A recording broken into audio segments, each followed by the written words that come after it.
favor. I need everybody in here to point at me. Just point at me. And now laugh. Got it over with. Andrea and I seem to be the only ones that forgot last night the meal that they had for the older folks in here.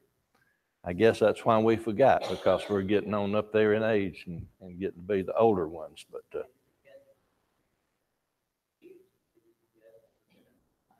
I didn't forget my age, just forgot the dinner. Brother Terry said they ate our part anyway. I'm sure everybody that did attend had a wonderful time and a wonderful meal. And we walked in the building this morning, and Rosie said, "Missed y'all last night." And I'm still going, "What?" So we need to remember all of those on our sick list. I just asked Brother Terry about Brother Bozeman. I'm not on Facebook and all of that, so I don't get some of the messages that come across. And he was going to try to look it up and see what was said a day or two ago. But last I knew, he was scheduled to go and see an oncologist about the bone cancer in his back. We need to keep the Fullers, the Stablers, Brother Terry and Janice. They'll be traveling this Wednesday to Birmingham to see the doctor up there. He for his follow-up, and Sister Janice for her first visit on the esophageal problem she has. Keep them in our prayers. Yes, ma'am.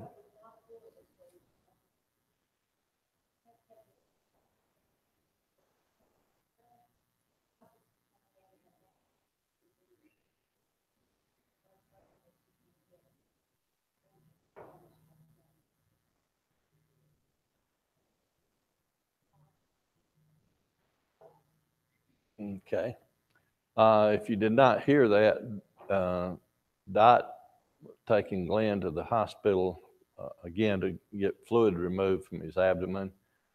Hospice is in, and they don't want her to do that. Don't want any more treatment. So she's getting flustered and needs all the encouragement she can get: cards, letters, anything, phone calls that you can do. Anyone, Holly, with her back, anyone else that we need to keep in our thoughts, prayers at this time? I'm sorry? Dave Conyers and Reese is not feeling well. But Joel, would you lead us in a prayer then, please, before we begin?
Brother Terry had gotten us down to chapter 27, about verse 37, 38, somewhere along in there Wednesday night.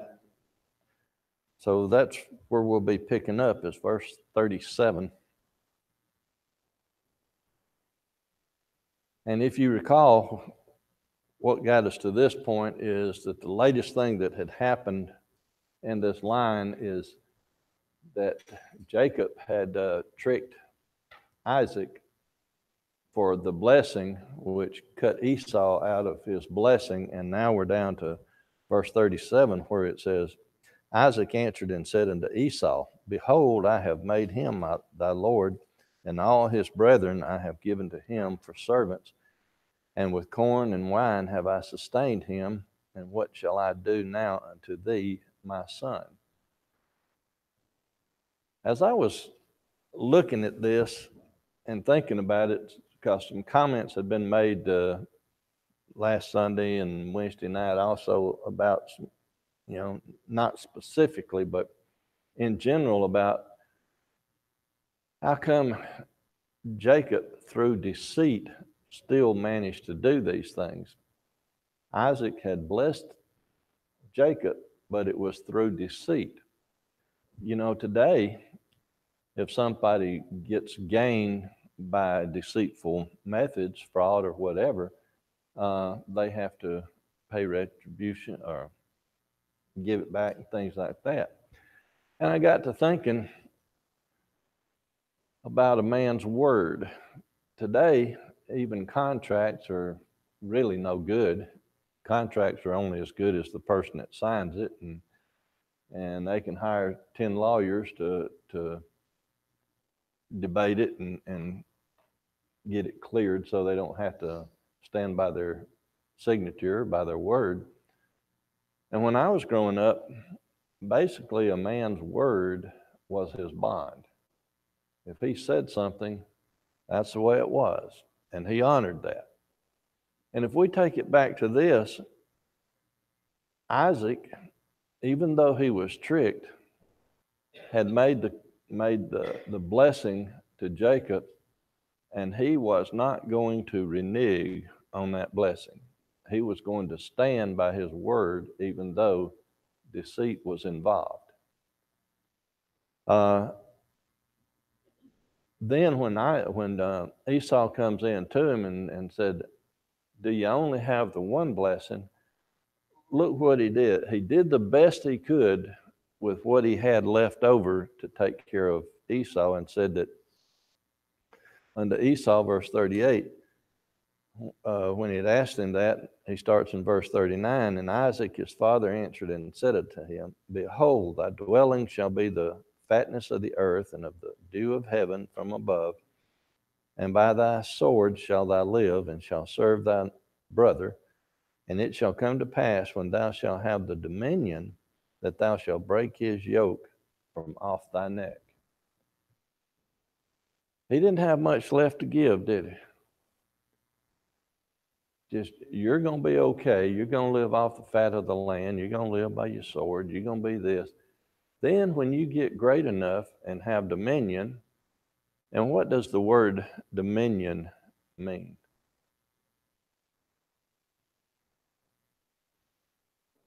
Control. If you break it down to its, we talk about sovereignties and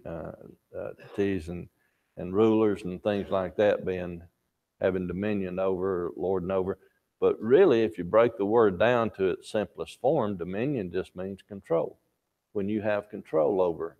So when he gets to the point where he can have some control, he can break that yoke from off his neck and not serve his younger brother any longer. Questions or comments then through verse 40?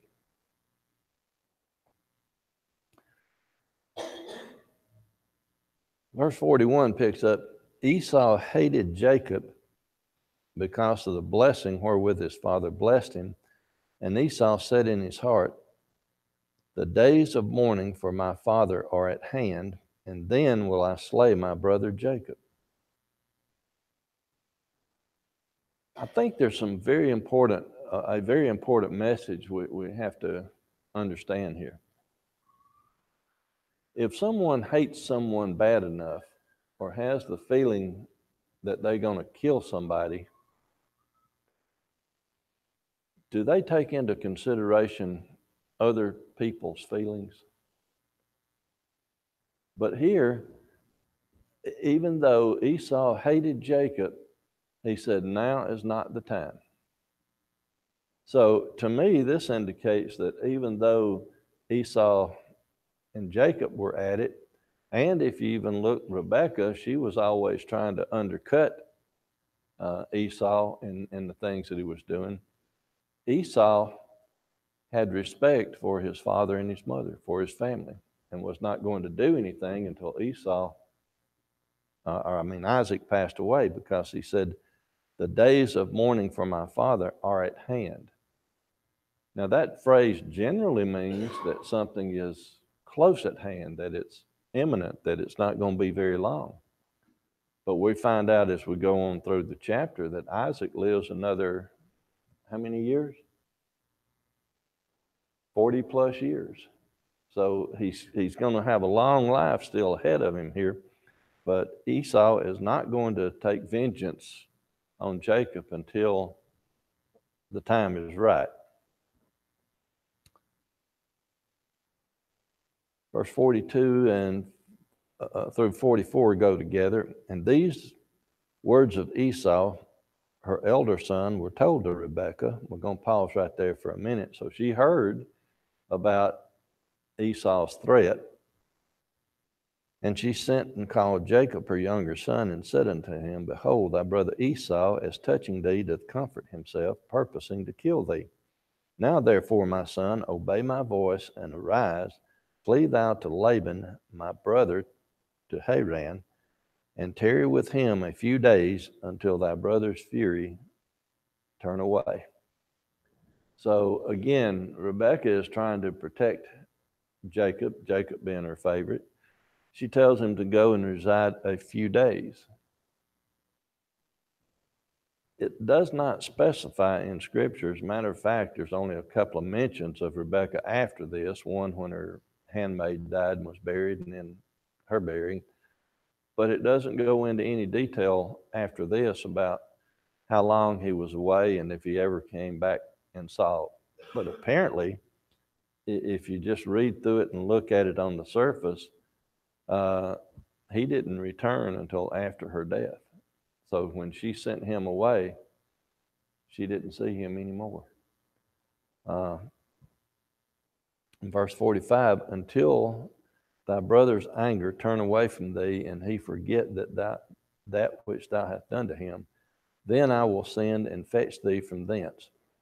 Why should I be deprived also of you both in one day? What does that phrase mean? Brother Golden?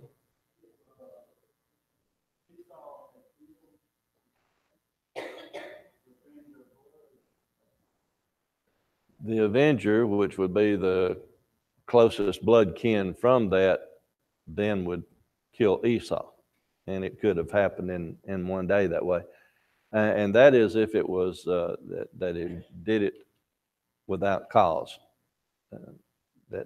So here, if he had went ahead and killed Jacob, then the avenger could have killed him, and that would have deprived Rebekah then of both her sons.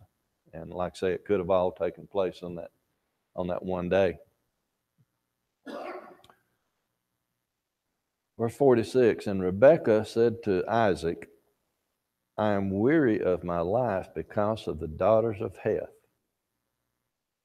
If Jacob take a wife of the daughters of Heth, such as these which are of the daughters of the land, what good shall my life do me? Why was she upset with the daughters of Heth?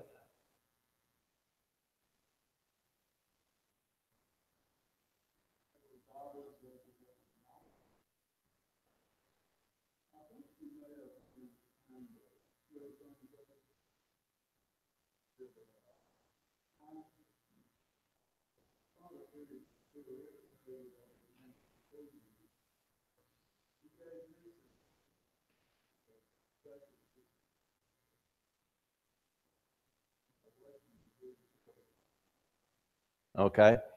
If you didn't hear Brother Golden, he said that it was Rebekah could still been trying to not necessarily trick, but smooth things over with Isaac because she had a big hand in the trickery that took place for Jacob to deceive him. And Jacob would not have left without his father's blessing. That's just the way they operated back then. So Isaac is the one that had to send him away or let him go. And Rebekah is telling him this story to try to encourage him along those lines. And But back to the original question, who was Heth? Said it was idolatry. Had not Esau already married one of those? The Hittites, which were in the same realm there, right? So if we go back to chapter 26, verses 34 and 35, 26, 34 and 35, Esau was 40 years old when he took to wife Judith, the daughter of Beri the Hittite, and Basemath, the daughter of Elon the Hittite. So he had already married people in that land, which were idolatrous people. And Rebecca wasn't fond of that. Now, here's where it gets kind of sensitive and tricky, I guess. What happens when a couple marries today, or supposed to happen today? They leave home, they set up their own household. With the term that they use these days, millennials, kids living in the basement until they're 30 and 40 years of age. It sort of goes back a little ways. But people are supposed to, when they marry, go set up their own household and move away. Back in these days, they lived in little clusters, and they lived closer together and still were with each other, which, even though Esau had married some of the land, the idolatry, mother-in-law, father-in-law, and wives, they still had to get along. And here, Rebecca is confiding in Isaac that there'd been a thorn in her side basically for all these years, that she was unpleased. And if her other son does the same thing, what good was her life? And all of that's going to fall out and be answered in the next, I think, as we go along. Brother.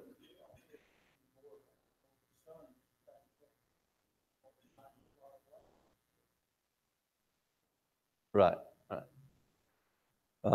Buying land for their cemetery plot. So when we start with chapter 28, then it says, Isaac called Jacob and blessed him and charged him and said unto him, Thou shalt not take a wife of the daughters of Canaan. And that was the land of Canaan. We've already referred to the one that Esau took was a Hittite, but they're living in that land of Canaan. So arise, go to Padan Aram, to the house of Bethuel, thy mother's father, and take thee a wife from thence of the daughter of Laban, thy mother's brother. And God Almighty bless thee, and make thee fruitful, and multiply thee, that thou mayest be a multitude of people, and give thee the blessing of Abraham to thee, and to thy seed with thee, that thou mayest inherit the land wherein thou art a stranger, which God gave unto Abraham.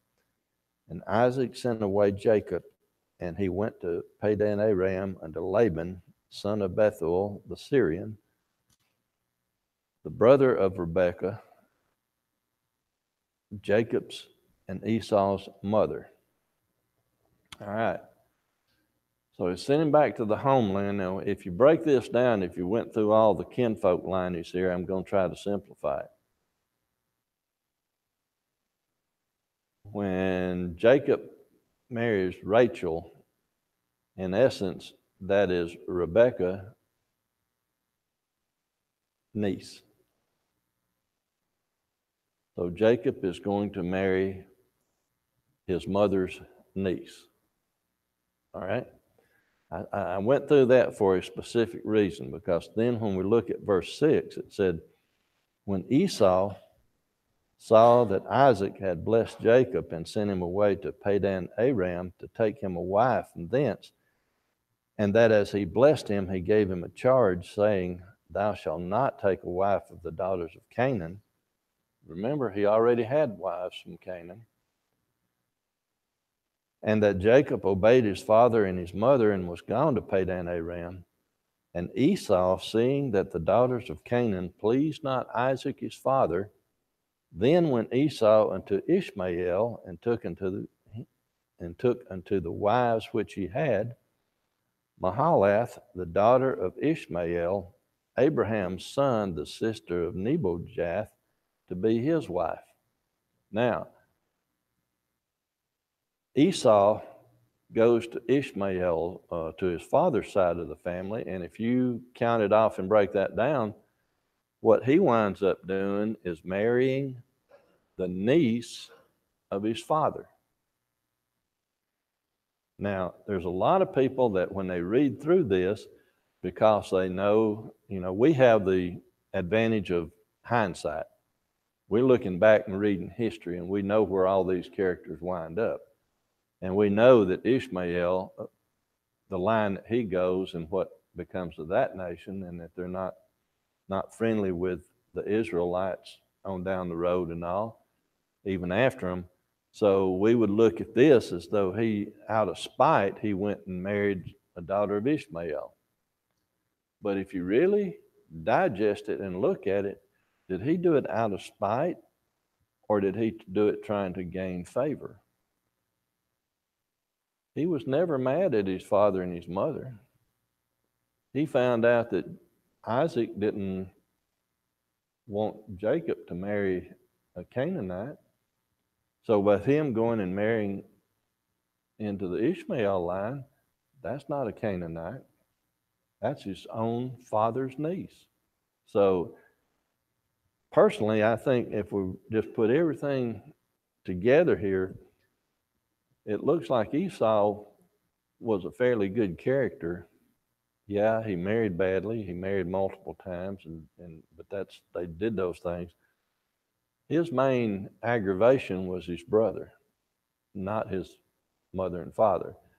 And that he had even asked after Jacob had gotten charge over everything, do you just have one blessing? And Isaac blessed him with what he had left to bless him with. And now he overhears or hears this conversation and knows that Jacob has gone to marry a niece of his mother. So he marries a niece of his father. There's a fancy word called ingratiate, which I don't really like because to me it's a negative connotation, meaning you're doing things to get people to like you instead of just people liking you because of things you do. That sounded like circular thinking, but there's a method to that madness. If I do something just because I want you to approve of it, that's where I take that word to be. But if I do it because I want to do it and believe it's the right thing to do and you approve of it, that's a different way, or it might be splitting the hair, but at least I look at it differently that way. So here he's trying to, or at least I believe he's trying to please his parents and take on a wife from that side of the family. Questions or comments then through these verses?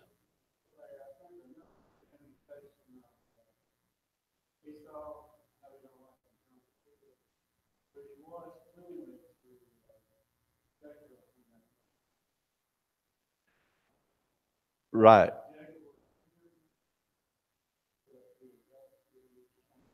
Yeah, when we get to that spot, his return, he even divides the people so that all of them won't meet. And yeah, and Esau never does kill him. Esau, as Rebecca would have said, when he forgets everything. Of course, you can't forget that, but at least the sting can go away, and you can, because then he wanted to do good to his brother when he came back. So, yes, sir. Good point. Anything else?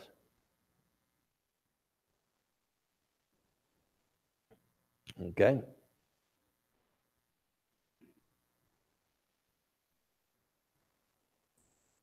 Starting with verse 10 then. And Jacob went out from Beersheba and went toward Haran, and he lighted upon a certain place and tarried there all night because the sun was setting, or sunset. And he took of the stones of that place and put them for his pillows and lay down in that place to sleep. And he dreamed, and behold, a ladder set up on the earth, and the top of it reached to heaven, and behold, the angels ascending and descending on it. And behold, the Lord stood above it and said, I am the Lord God of Abraham thy father, and the God of Isaac. The land whereon thou liest, to thee will I give it, and to thy seed. And thy seed shall be as the dust of the earth, and thou shalt spread abroad to the west, and to the east, and to the north, and to the south. And in thee and in thy seed shall all the families of the earth be blessed. I think we need to pause here for just a moment and look at this, because when he goes, he has the dream or the vision where he's resting that night. There's been a lot made of the ladder and the ascending and descending and all like that. Let's just go over to Hebrews chapter 2 real quick. Hebrews 2 and verse 9.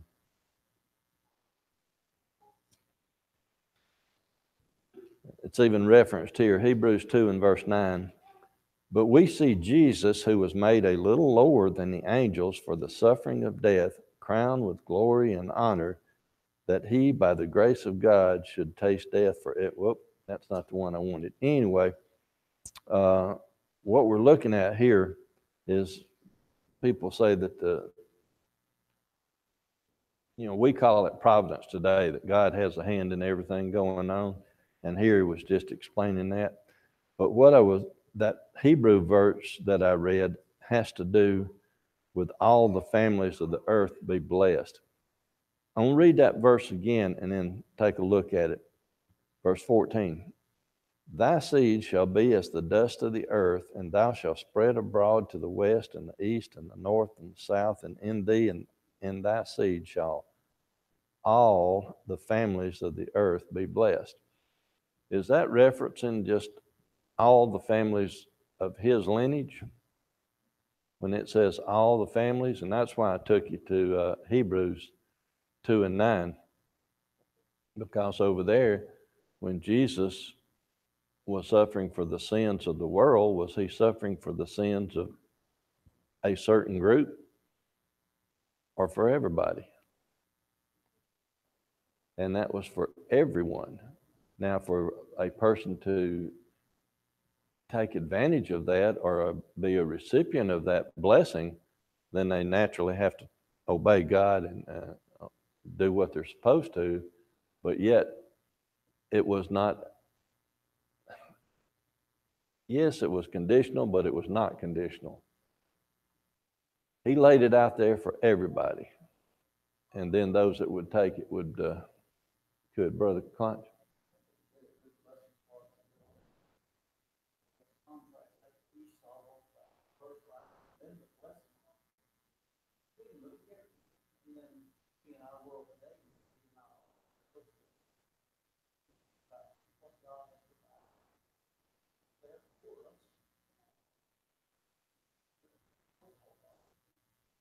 Apparently, Brother Client said, I'm going to add a word in there. When he said the blessings of Christ suffering for the world, people don't think much of that. Well, a lot of people don't think much of that. Those that don't obey his will, those that turn their back on him, don't appreciate it. Christians that are willing to receive that blessing and do what they're supposed to, they appreciate it. But here, it just indicates that the blessing for the entire world is going to come through Jacob's seed, but that blessing will be open for the whole world. And again, for those that accept it and do what they're supposed to. Brother Golden?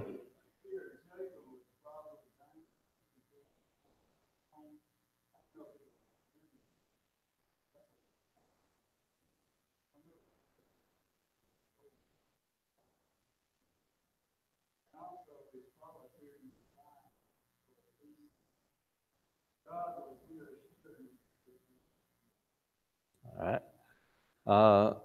Brother Golden makes a very good point that Jacob is probably a little bit down at this point, maybe some anxiety. There's no indication that anybody went with him on this journey. It was just he by himself. He knew that his brother had threatened to kill him. So you can imagine, and if he is striking out and never been there before, as Brother Golden said, it was a 500-mile journey. I would imagine at this point, leaving father, mother, family, going someplace you've never been, going to see people you don't know, he'd have been a little lonely and down and needed some comfort. And maybe that's why God did this, showed him this and talked to him. Verse 15 says, "And behold, I am with thee and will keep thee in all places whither thou goest, and will bring thee again into this land, and I will not leave thee until I have done that which I have spoken to thee of." Wow, how comforting is that?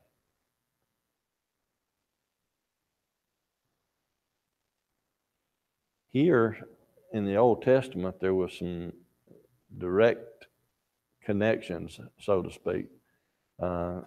Jacob had absolute knowledge that that was God that was doing the talking here. If we have a dream today along this same line, we have a tendency to just pass it off as a dream. When we pray and ask for things, do we really believe that God hears us? Now, that's a trick question. Do you really believe that God hears you, Brother Clarence?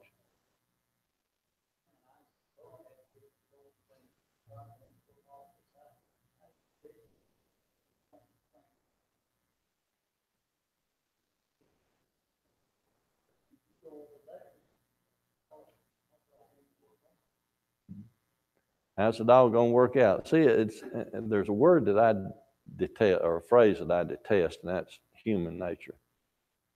But human nature comes into play because when Sarah heard it, what was her inclination? Not to believe it. And she had to get involved to help the situation along, created problems. Abraham and Isaac, when Isaac was about to be sacrificed, where's the sacrificial lamb? God will provide. As we go on along, and the reason I asked the way I did today is how many of us pray fervently for something to happen today, and then as soon as the prayer's over, it is still on our mind, we're still dealing with it, we hadn't turned it over to God. When we prayed to God to take care of it, why didn't we leave it in His hands? Why are we still trying to manipulate the situation?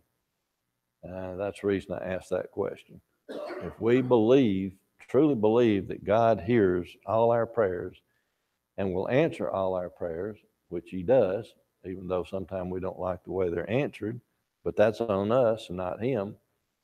But once we pray to Him to do something, why don't we just let go? Turn it over. He's in charge. So God had just told him He was going to be with him. If we as Christians, do we believe that God is going to take care of us the way He said He would?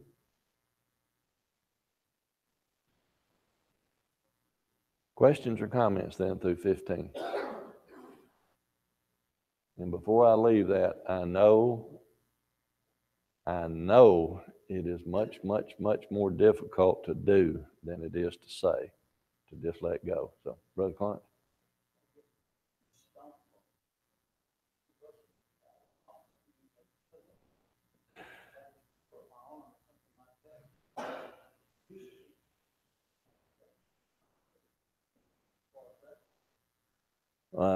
Brother Clarence just said he didn't know if he would use a rock or not. I've camped out a lot, and I've never put my head on the rock. When I was in the Colorado Rockies riding horses more than I do now, hadn't in years. I have used a saddle for a pillow. Next morning, I paid the price. I had walked around this way for about half a day. But,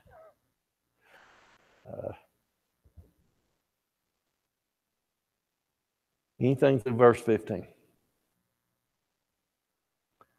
Verse 16 says, when Jacob awaked out of his sleep, he said, surely the Lord is in this place, and I knew it not. And he was afraid and said, how dreadful is this place? This is none other but the house of God, and this is the gate of heaven.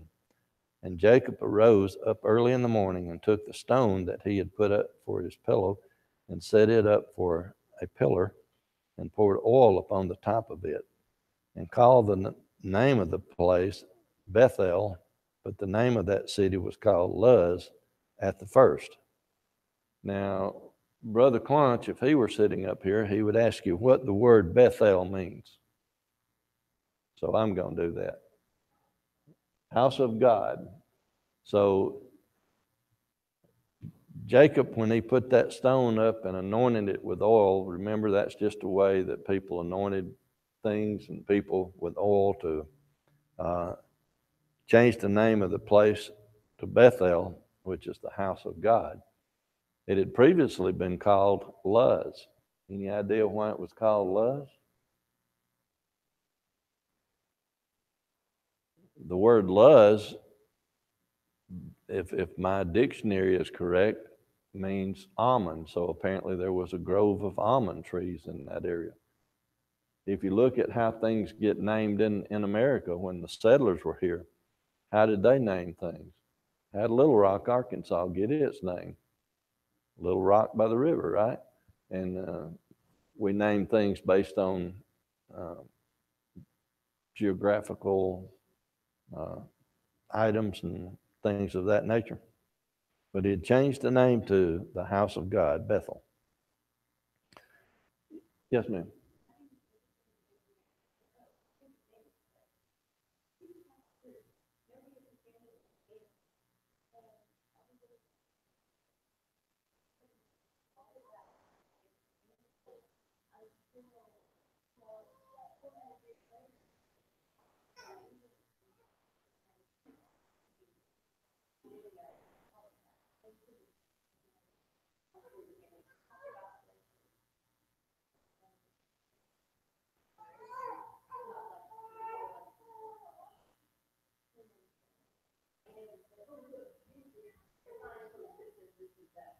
Right.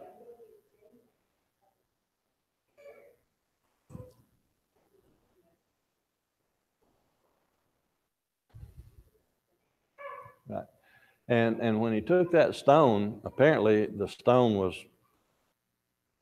at least long and narrow because he used it for a pillar, a pillow, and then he set it upright for a pillar. Pillow, pillar. There's an interesting story that you cannot prove incorrect, but personally I think it myth, that Edward I, or Edward Longshanks in England, had this pillar removed from its location and put it under a seat in Westminster Castle, where when all the kings took their seat on the throne, that's where they were anointed as king over England. Like I say, how can you prove a negative? You can't prove it that was not true, but you also can't prove it was true. So, like I say, I just think it a kind of an interesting story to go along with it. Questions or comments then up to this point? Jacob vowed a vow, saying, if God will be with me and will keep me in this way that I go, and will give me bread to eat and raiment to put on, so that I come again to my father's house in peace, then shall the Lord be my God. Are you trying to make a deal? Read one more verse and then we'll go on. And this stone which I have set up for a pillar shall be God's house, and of all that thou shalt give me, I will surely give thee tenth, I will surely give the tenth unto thee. So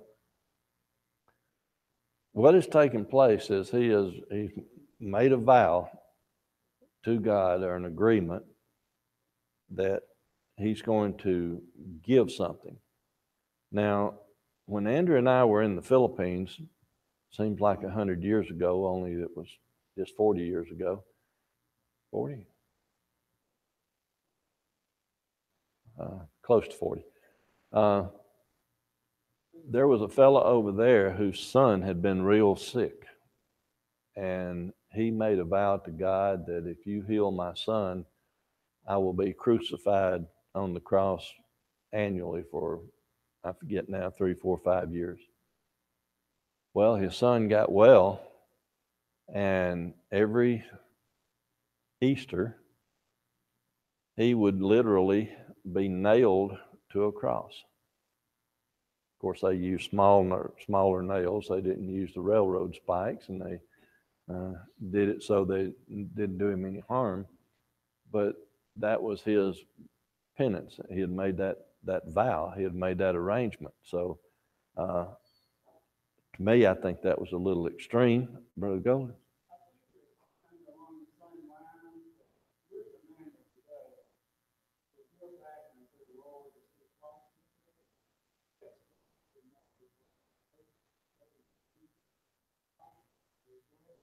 Mm-hmm.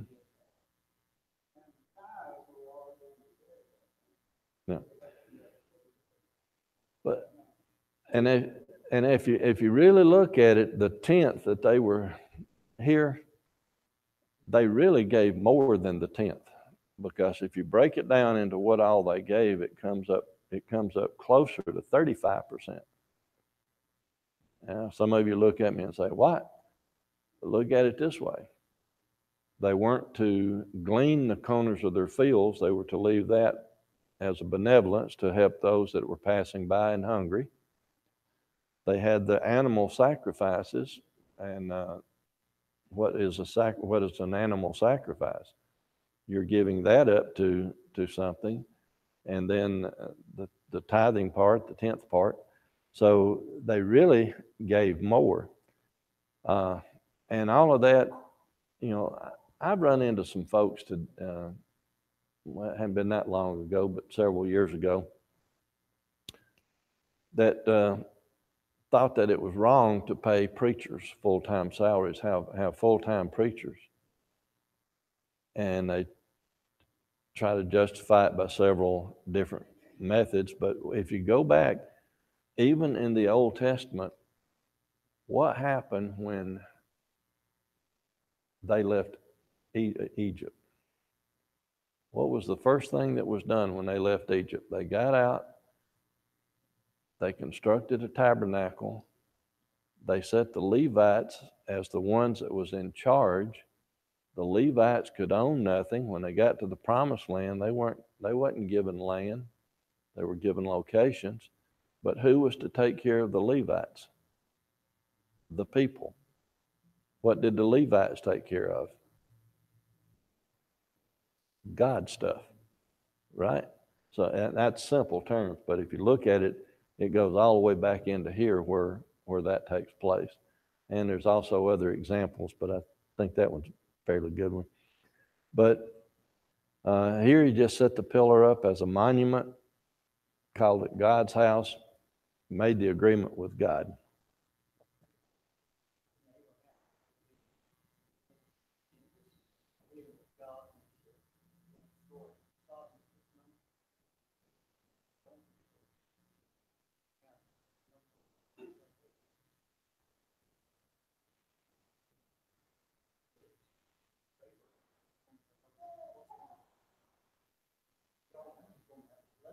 Right.